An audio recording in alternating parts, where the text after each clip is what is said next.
เทื่ออะไรนั้นเนาะนะเอามันนำเอาก็ให้เด้อ ใจทุกละ โดยแสนหนึ่งโดยแล้วก็ตั้งมุกตั้งใจเด้อไปห้องหามมุงเฮียนเด้อได้รถแล้ว แล้วก็ค่อยไปคือนำบ่าวว่าแล้วมาเนาะพี่น้องปล่อยก่อนปล่อยเขียดปล่อยกบก่อนพี่น้องเอ้ยชิไปก็บ่เป็นหยังพี่น้องเอ้ยก็เพิ่นขากะมีโตเอาไปรับตาก่อนเอามือมาดิจ๊ะเอ้ามีหยังล่ะฮะรถทีบดีใจบ่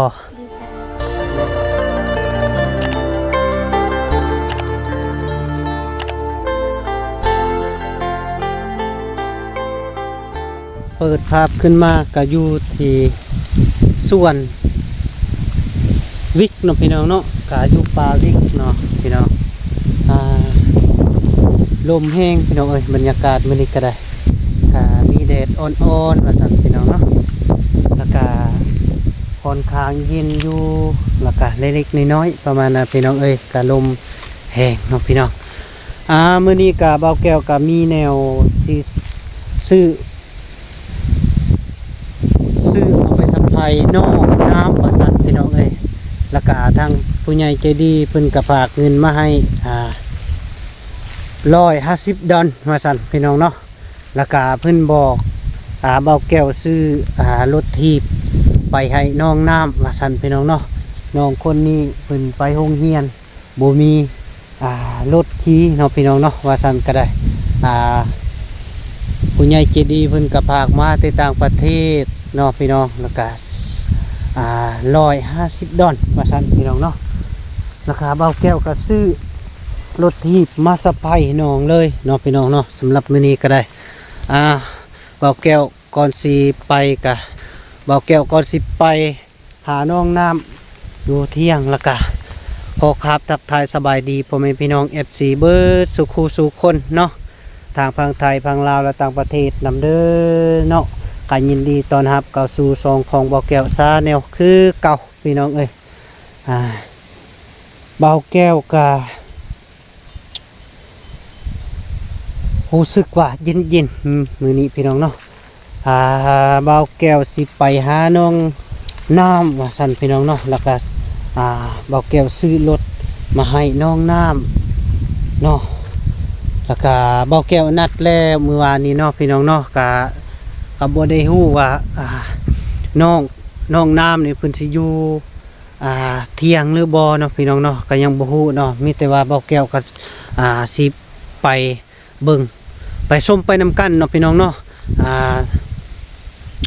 รถทีบเบาแก้วก็มัดใส่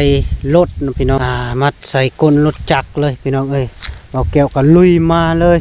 พี่น้องเอ้ยเส้นทางก็คือพี่น้องๆเห็นแล้วเส้นทางเขาเที่ยงน้องน้ำแล้วก็ยังไกลเติบพี่น้องเอ้ยเขาไปพูนทางปาวิกเนาะพี่น้องเนาะแล้วก็เขาลิฟต์ลงไปเลยแล้วก็เขามีสวนอ้อยสวนหยังเนาะพี่น้องเนาะต่างๆแล้วก็จึงฮอดเที่ยงน้องเพิ่นอันนี้ก็แม่รถกับเบาแก้วกับมัดแบบนี้เลยพี่น้องเอ้ยแล้วก็ทางหานเพิ่นมัดไทยเนาะแล้วก็ใส่ก้นรถเลยแล้วก็ลุยมาพี่น้องเอ้ยเฮ็ดตามคำข้อเลยว่าซั่นพี่น้องเอ้ยเบาแก้วก็ได้เอาโอเคเนาะพี่น้องเนาะถือว่าเฮาไปฮับเบิ่งฮับชมไปนำกันอยู่ที่เที่ยงน้องน้ำว่าซั่นพี่น้องเนาะคันเพิ่นอยู่บ่หรือเพิ่นบ่อยู่เนาะแล้วก็จึงว่ากันเนาะพี่น้องแล้วก็สำหรับรถคันนี้จากเพิ่นมักหรือบ่ยังบ่ฮู้เนาะพี่น้องเนาะก็เบาแก้วเป็นผู้เลือกเองอันนี้เป็นคันสีบัวว่าซั่นพี่น้องเอ้ยคันสีบัวสำหรับน้องยิงคืออาจจะมักอยู่พี่น้องเอ้ยคันสีบัวเนาะแล้วก็รถก็งามอยู่พี่น้องเอ้ยก็ได้ซื้อจากคานกล้องใหม่ๆเลยพี่น้องเอ้ยยังบ่ทันจียังเลยแล้วก็ไปมอบไปน้องเพิ่นติดตามเบิ่งน้องเพิ่นดีใจแบบใดเนาะ แล้วก็บอกแก้วก็สิถามเพิ่นเลยเนาะว่าจังใดเนาะพี่น้องเนาะโอเคพี่น้องเอ้ยลุยไปนำกันเลยพี่น้องเนาะยังไกลเติบสำหรับทีนี้ไปพุ่นกันประมาณอีกหลัก1กิโลประมาณประมาณนั่นล่ะพี่น้องโอเคไปเลยเนาะไปพี่น้องไปเดี๋ยวมันจะคำจะหน่อยเนาะไปทางก็ได้พี่น้องเลยมันตั้งยากเดี๋ยวก็ลุยเลยไปน้ำกันพี่น้องเลย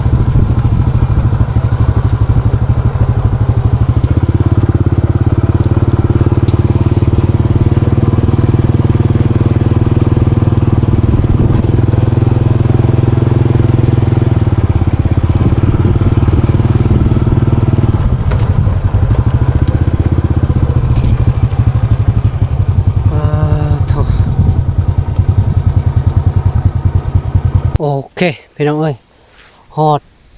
หน้าหนองน้ำแล้วพี่น้องเอ้ยแต่ว่าเบาแก้วสิจอดรถอยู่พี่เนาะพี่น้องสิเข้าไปหาหนองน้ำบัดนี้เนาะพี่น้องเนาะ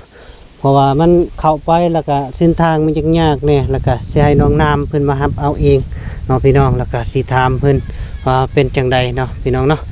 โอเคไปเบิ่งนำกันเนาะพี่น้องเนาะเถียงหนองน้ำกับผู้พี่น้องเอ้ยจักเพิ่นอยู่หรือบ่เนาะก็ยังบ่ฮู้เนาะมีแต่ว่าไปเบิ่งนำกันให้นะพี่น้องไปเนาะเบาแก้วก็บุกมาจักตัวใดเนาะพี่น้องเอ้ยโอ้ตะอีหลากอีเรือก็ได้เนาะ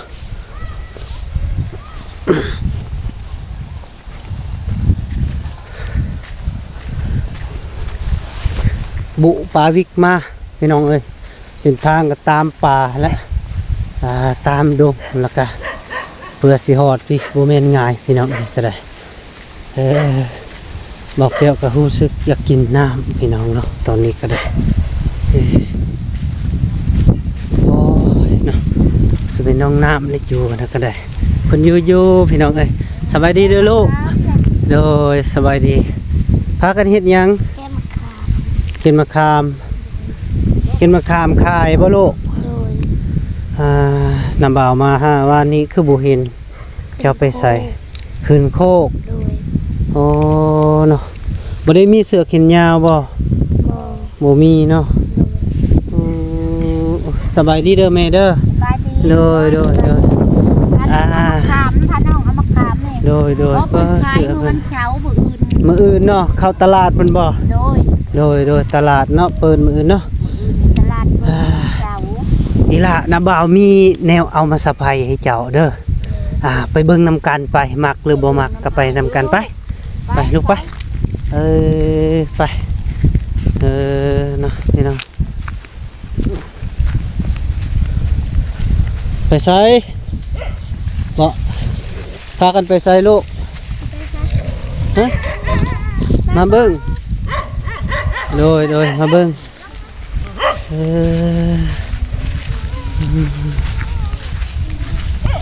ไปละไปนะเฮายังเด้เนาะโอ้พี่น้องเสื้อเพิ่นก็ขาดเด้อน้องน้ำพี่น้องเอ้ยลูกครึ่งเนาะ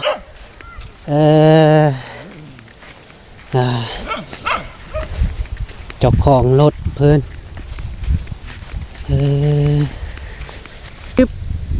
โอเคอย่างมาเลยรับตามึงดูรับตา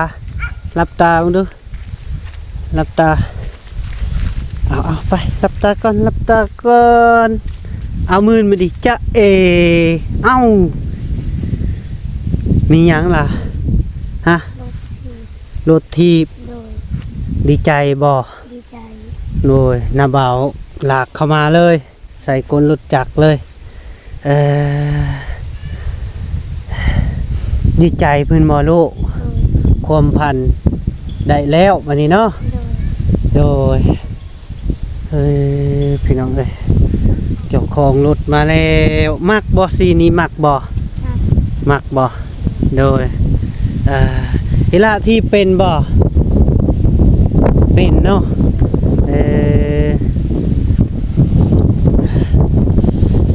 ไม้เลยไม้เลยไม้เป็นบ่ตึกไม้เป็นบ่ลูก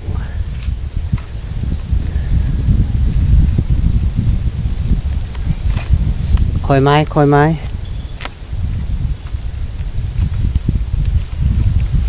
ึ่มทิปกันเลยขึ้นไปเบิ่ง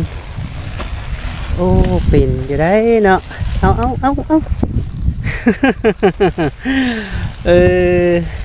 ยังบ่ลึกโอ้เจ้าของรถมาเอาแล้วพี่น้องเอ้ยวันนี้ได้บ่ลูกทีบได้บ่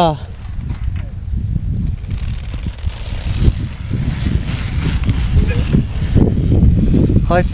ฟเป็นอยู่เอา มันสูงบ่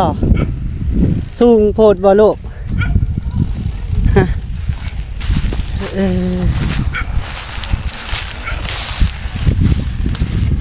เลย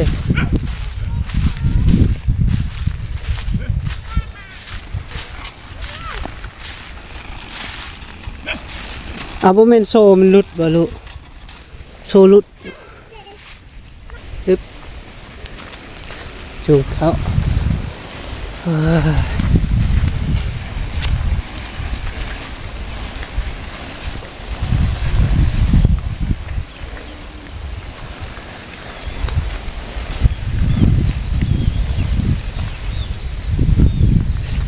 จอดไว้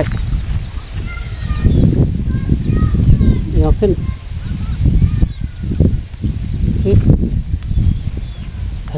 ยืนเดี๋ยวนะนำบัตร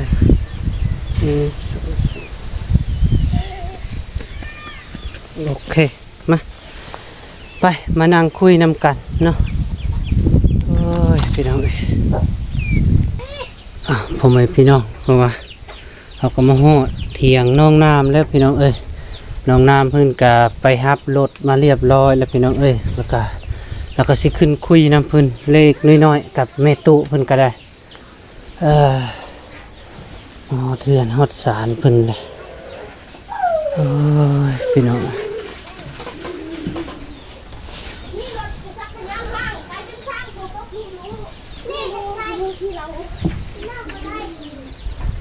น้ำกินบ่นี่นะ แม่นลูก น้ำกินเนาะ น้ำกินตัวไปเอากับน้องมันนั่นแหละ โอ้ ย่างนั้นแหละ อยู่สร้างนะบ่ แม่น เดี๋ยว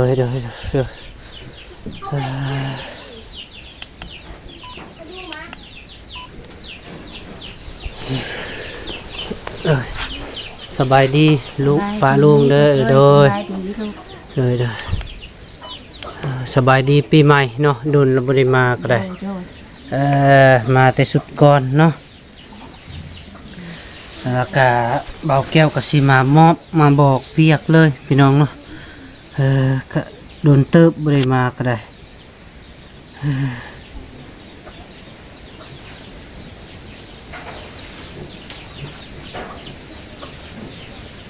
มาหาเมื่อวานนี้ก็บ่ได้เจอน้องเพิ่นกับแม่เพิ่นก็ได้ไปหาเครียดว่าซั่นแล้วก็เลยบอกคนอยู่ในเฮือนนี่แหละล่ะให้เพิ่นนัดไว้เนาะให้อยู่ท่าพี่น้องมื้อนี้มื้อนี้ก็บ่มีหยังหลายแม่เอ้ยเฮามาก็ซื้อรถมาสะไพให้น้องเพิ่น สบายดีลูก โดย ทุกขอบคุณลูก แล้วก็ ที่ช่วยเหลือน้องน้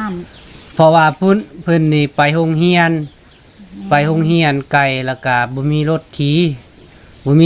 แล้วมีผู้ใหญ่ใจดีเพิ่นฝากเงินมาให้150 ดอลมันตกอยู่3 ล้านกีบพอดีน้าบ่าวเอาไปซื้อรถที่ไผน้องน้ำนี่ก็1.5 ล้านโดยทำอิฐกะ1.6 ล้านกะทั้งน้ำบ่าวก็ต่อเอาเป็น1.5 ล้านเพิ่นก็รถไถอยู่ก็พ่อค้าเพิ่นก็ได้เนาะ ทุกและลูก โดย ขอบคุณบุญคุณผู้ใหญ่ใจดีเพิ่ โด น ย ขอบใจ ภาคส่วนเงินที่เหลือก็ยังอยู่1.5 ล้านนี่ก็นาบ่าวยังเอาไว้เนาะ แล้วก็ยังบ่ทันได้มอบให้เจ้าเด้อเพราะว่าเงินดังกล่าวยังมีอีกระเบาสิซื้ออ่าประเภทเจ้าเข้าห้องเรียนนั่นแหละอุปกรณ์หนึ่งละแม่นเครื่องนุ่งเจ้าซองมาแล้วปึ้มกระถงให้เจ้าบิ๊กให้เจ้านะน้ำเบายังอีกสิมายามใหม่แล้วสิมาซื้อใหม่แล้วก็เครื่องนุ่งเจ้าจะยังบ่มีเนาะสำหรับรถทีบนี่ก็ผู้ใหญ่ใจดีทางประเทศแต่ละพาเงินมาให้แล้วก็เราก็ซื้อแม่ค้อนแล้วก็พ่อจอนแม่เสผูกผากเงินมานี่ก็มี3คนเนาะอยากให้แม่ตู้อวยพรแล้วก็ทั้งน้องแน่ย่อมือขึ้นนบแล้วก็อวยพรเพิ่นแน่ขอบคุณผู้ใหญ่ใจดีเอื้อยน้องทั้งหลายผู้ช่วยเหลือเอื้อยน้องโดยให้บุญยูชู่ค่ำโดยไปเมื่อนาให้มันยืนตลอดไปลูกผู้มาช่วยเหลือช่วยแม่ขอบุญคุณน้ำเอื้อยน้องพ่อแม่ผู้ใหญ่ใจดีเพิ่นทั้งหลายลูกซื้อแม่เซ่ซื้อแม่เซ่แล้วก็แม่ขอนขอบใจพ่อจอนนี่พ่อจอนแล้วก็ผู้ใหญ่ใจดีขอบคุณน้ำใจเพิ่นดีหลายๆช่วยเหลือที่น้องน้ำเป็นคนคำผ้าบ่มีพ่อแม่อาศัยอยู่น้ำปากบ่มีเงินคำที่ดูแลน้องน้ำหากินชิบกินหาแต่ละมื้อหาให้น้องน้ำไปโรงเรียนมื้อหนึ่ง4,000 กีบโดยขอนำโดยสาธุขอบุญคุณน้ำผู้ใหญ่ใจดีเพิ่นโดยแล้วก็มีแต่ว่าน้าบ่าวบอกไอ้น้องเด้อเวลาขี่รถทีบเนาะแล้วก็รักษาเพราะว่าเพิ่นพากเงินมาให้ซื้อรถให้เจ้ามันเป็นของเจ้าแล้วเดี๋ยวนี้นะทางน้าบ่าวก็ลากมาทางรถจักรเลยก็มัดใส่ก้นรถจักรมาเนาะน้าบ่าวก็ตั้งใจเพราะว่าเบิ่งเจ้าก็ได้เป็นลูกกำพร้อยเนาะพี่น้องเนาะน้องเพิ่นก็ได้ก็บ่มีพ่อบ่มีแม่ว่าซั่นก็ได้แล้วก็น่าสงสารก็ขอบมุกขอบใจผู้ใหญ่ใจดีแม่เพิ่นหลายๆโดยแม่คอนแล้วก็พ่อจอนนี่แม่เสเพิ่นพาเงินมาแล้วก็ซื้อรถทีบให้น้องน้ำนี่ก็ทางเบาแก้วก็ขอมุกขอบใจหลายๆเพราะว่าโดยเพราะว่าเบาแก้วนี่ก็ได้แรกๆที่มาเบิ่งน้องน้ำนี่ก็เป็นตาสลดใจพี่น้องเอ้ยเพราะว่าเพิ่นก็บ่ได้มีแม่บ่ได้มีพ่อเนาะมันเป็นลูกครึ่งลาวพม่าว่าซั่นพี่น้องเอ้ยก็ตอนนี้น้องเพิ่นก็มีรถเป็นของตัวเองแล้วพี่น้องเอ้ยก็อยากให้น้องเพิ่นก็รักษาเด้อลูกเด้อรักษาเวลาไปก็ค่อยขี่ค่อยไปรักษามีหยังก็ล้างเนาะเพราะว่าโซ่มันหลุดก็ให้โพมาจะหน่อยเจ้าก็บอกเพิ่นเข่งให้เด้อเพราะว่าอุปกรณ์ของนาบ่าวก็บ่ได้มีเนาะมีแต่ว่ารักษากะเบิ่งน้องนุ่งลิ้นแล้วก็บอกเพิ่นว่าบ่ให้ลิ้นเด้อยานมันหักคงเพิ่นนะทางผู้ใหญ่ใจดีเพิ่นพาเงินมาให้กะเพิ่นอยากให้เจ้ารักษาแล้วก็ให้ขี่ดนๆนานๆนะเพิ่นก็จึงเบิ่งได้เพิ่นก็เบิ่งอยู่โทรทัศน์ได้เนาะเวลาน้าบ่าวลงคลิปอีหยังเพิ่นก็จะเบิ่งอยู่ใน CVD หรือว่าอยู่โทรทัศน์ของเพิ่นเนาะต้องรักษามีหยังก็ไปโรงเรียนก็คันขี่ได้ก็ขี่บ่ได้แล้วก็อันบ่ได้ขี่ได้ก็ขี่ไปคันมันเป็นเฮลบ่มันเป็นคอยหยังก็ลงจูงก็ได้เด้อลูกเด้อบ่พื้นขี่ได้เพราะว่าบางเทื่อพารถเรารถล้มก็กับบ่แม่นอยากได้ดอกตัวนี้ก็ได้ก็ให้ระวังเจ้าหั่นแหละคอยไปคอยมาบอกหมู่ครูอันใดเติมอายุบ่ได้ก็ให้หมู่ซอยว่าซั่นแล้วคอยไปเนาะจะไปโรงเรียนอยู่บ่ลูกไปเนาะตอนนั้นก็น้าบ่าวก็นัดไว้ในเทื่อนึงเนาะแต่ว่าแม่น โดยนาบาวบ่มีเวลามาแล้วก็เลยโจะก่อนว่าซั่นก็ไปบ่อนอื่นพุ่นแหละบ่มีเวลาแล้วก็เลยรอท่าว่าซั่นมีแต่ตั้งมุกตั้งใจไปห้องห้ำห้องเฮียนมีรถขี่แล้วบัดนี้ยังอีกบ่โดนประมาณมื้อวันอาทิตย์นาบาวมาใหม่อีกมายามใหม่เนาะก็ยังอยู่เงินนำนาบาวก็จำนวนหนึงที่ว่านาบาวสิไปซื้อเครื่องให้เจ้าแล้วก็ละเรือที่ซื้อเครื่องแล้วก็นาบาวก็ซื้อประเภทปองปลาบ่แล้วก็มีอยากให้ทางแม่ตู้ได้กินน้ำนะเลยได้กินน้ำแล้วก็แบ่งกันกินเนาะเฉพาะอยู่แถวบริเวณนี่ก็ให้ได้กินน้ำเนาะพอเวลาเพิ่นมีเพิ่นก็อาจจะแบ่งให้กินนำกันเนาะกินข้าวกินน้ำแล้วบ่เจ้าวันนี้ยังเนาะไปกินน้องมาแต่หาหน่อไม้แม่เอามาขามกับโดยไปหาหน่อไม้บ่เกือบนาบ่าวบ่เจออีเนาะคันบ่มาก็ได้น้ำมันนี่แหละน้ำไก่โดยน้ำไก่หน่อไม้อีหยังคือว่ามีอยู่หน่อไม้ไปบ้านบ่โดยอันนี้พาน้องไปหาคุดเขียดแต่ยังไปกินนั่นได้ว่าแม่บ่กินเด้ออยากเอาไปขายบ่อื่นโดยแล้วก็เลยบ่ให้ไผกินเราได้เขียดบ่เขียดหยังไม้เบิ่งบ่ดูเขียดอีหยังโดยโอ้เนาะเสือเพิ่นก็จีกพี่น้องเอ้ยโอ้เลยขอเบิ่งเขียดเพิ่นโอ้กบก็มีเนาะตัวนึงเลยกบตัวนึงเขียดได้แล้วเลยจังซี่แหละพี่น้องเอ้ยน้องน้ำเพิ่นกับแม่ตู้เพิ่นเป็นผู้เลี้ยงเพิ่นก็ได้ไปหาศอกเขียดศอกกบไปเลยว่าซั่นแล้วก็ออกไปขายมื้อเป็นมื้อวันตลาดเนาะโดยคันจะไปขายมื้ออื่นก็เจอกันอยู่พุ่นเด้อโดยวันตลาดเพราะว่านาบ่าวก็สิแล่นมาอยู่มื้ออื่นก็ได้เพราะว่านาบ่าวก็สิมาลัดไก่กานี่แหละคันมีก็เอาไว้ขายนาบ่าวก็ได้เขียดอันซำนี้น่ะขายเท่าไหร่เนี่ย50บ่โดย50,000กีบเนาะโดยพอได้แก้วันนี้แหละพอไว้ให้ลูกไปโรงเรียนโดยไว้ไปโรงเรียนเนาะแม่นลูกโดยหวานนี่บ่มีเงินน่ะบ่ลงกับไปหาแต่มาแล้วก็พาเพิ่นไปหาคุดอยู่โคกโดยบ่มีนะลูกตัวแม่บ่มีแนวขายโดยมีจังซั่นมีแต่ว่าใส่ถุงนี่ค่อยเลยเขียดนี่ก็สิซื้อเพราะว่ามื้ออื่นก็คันมีก็เอาไปขายใหม่จึงเจอกันอยู่เพิ่นเด้ออาจสิซื้อซอยให้บ่มื้ออื่นคันเวลายานมันเจ้าค่าเวียกอีหยังก็บ่ได้ไปก็ให้น้าบ่าวนี่ก็ได้น้าบ่าวซื้อซอยนะ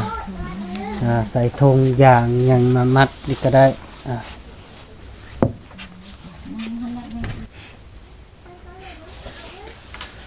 ถึกใจเจ้าอยู่บ่รถนี่นะถึกเนาะเป็นยังไงหน้าแข็งเจ้านะลูกบ่ได้ฮุกบ่เจ้าบ่ได้อาบน้ำบ่อาบกับไฟใบยาลูกเอ้ยหาครบหากินมากฮุกหันนี่ได้หวานนี่ก็หนาวแล้วอาบน้ำโอ้ยหนาวแม่เอ้ยหนาวเนาะพี่น้องเอ้ยตาสงสารน้องเพิ่นไปตลอดเนาะไปตลอดดูคันละครับเฮียนน่ะก็แม่นไปน้ำแม่เนาะมื้อชื้นนี่ก็เจิ้นคำไปหาหัวเทียนพาลุชีหัวพันน้ำกกไม้ฮะมาขายให้เวียดอยู่บ้านฮะก็ได้50,000โอ้กับแม่อยากกินเมชื่อเมขี้ซี่นะบ่ผักไม้น้ำมันติดอยู่น้ำกกไม้เห็นแล้วลูกโอ้ตัวยาวๆนะบ่แม่นก็หาตัวยาวๆเป็นเส้นนั่นนะบ่ โดยมันเป็นต้นขึ้นบัดยามมันดอกเลยชี้แซดดอกมันน่ะ เลยอืม นี่ก็ครบเพื่อนนี่ไปหาคุดได้อยู่มาเงินเอื้อยว่าวแล้วก็ไปหาถนนไม้มานี่ได้ไปหาคุด เลย เป็นหลังกับได้อยู่แล้วลูกเอ้ยพอได้เลี้ยงเป็นช้าใหญ่ช้าเพิ่นเอาตัวเพิ่นรอดแม่ก็ยักสิเฮ็ดแน่ใดหมูเอามาให้แล้วก็คนตาดำๆมาลีว่าทุกข์ยากจำไรกะ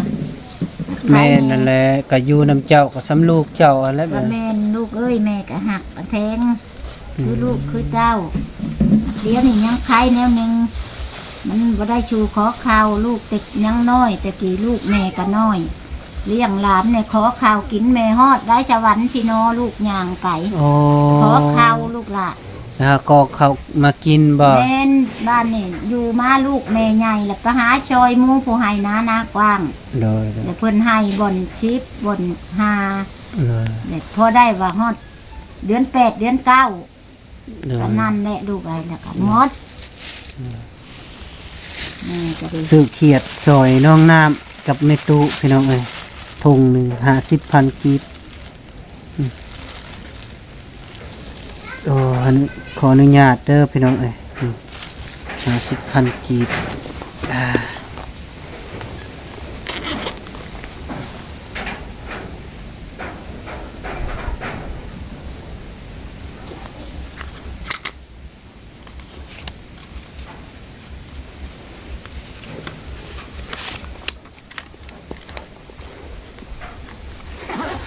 น้องน้ำเพิ่นกับเมตุเพิ่นเนาะ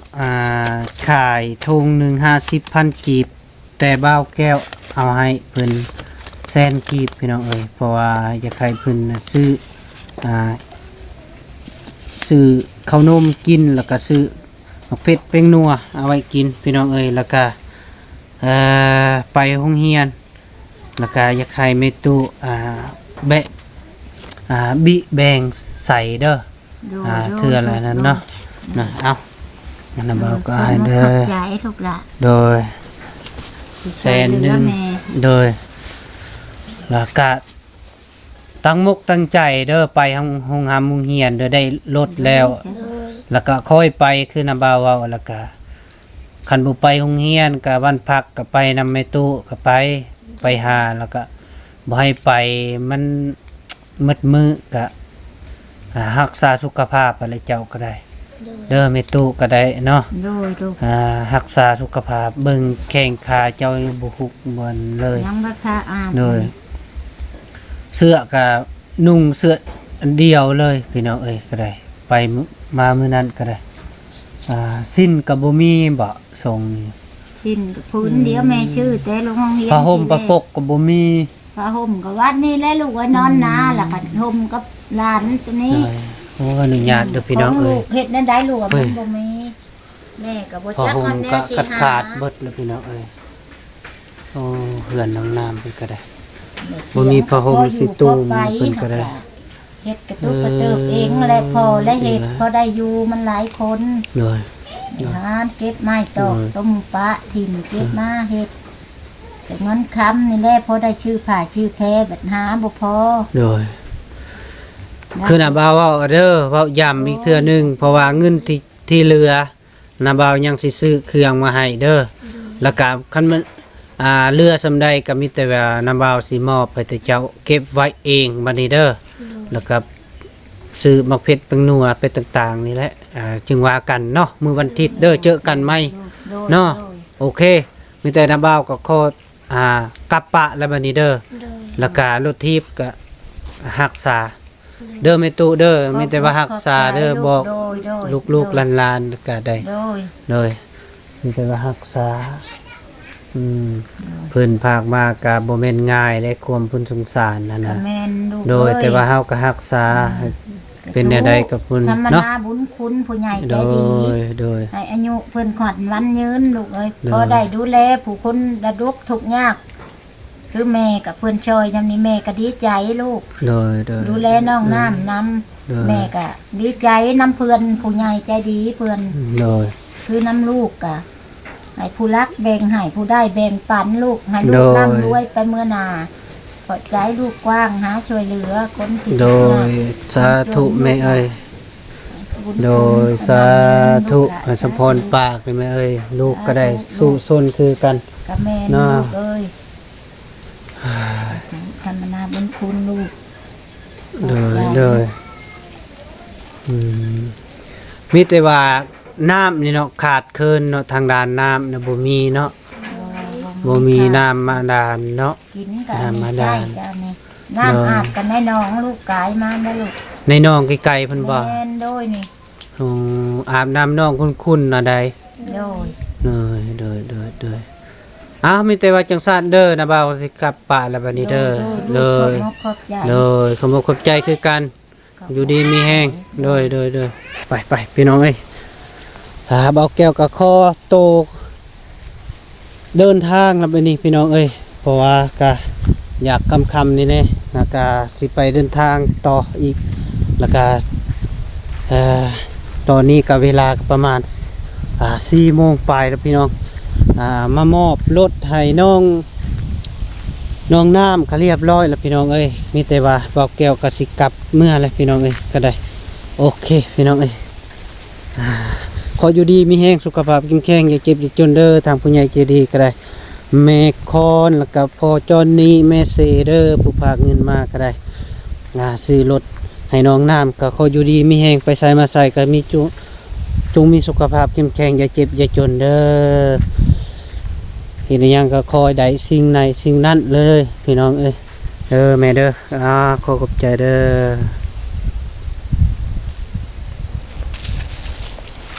มาเนาะพี่น้องปล่อยก่อน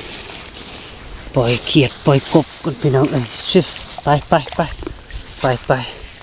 กะบ่เป็นยังพี่น้องเอ้ยกะเพิ่นขากะมีโตไปมันเขียดกบมันเวลาเฮาปล่อยมันก็จะต่อแข้งต่อขาเนาะพี่น้องเนาะ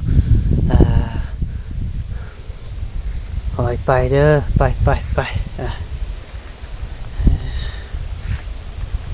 จะปล่อยบ่าวแก้วปล่อยอยู่น้องนี่มันอาจจะมันจะบ่ตายพี่น้องเอ้ยก็ได้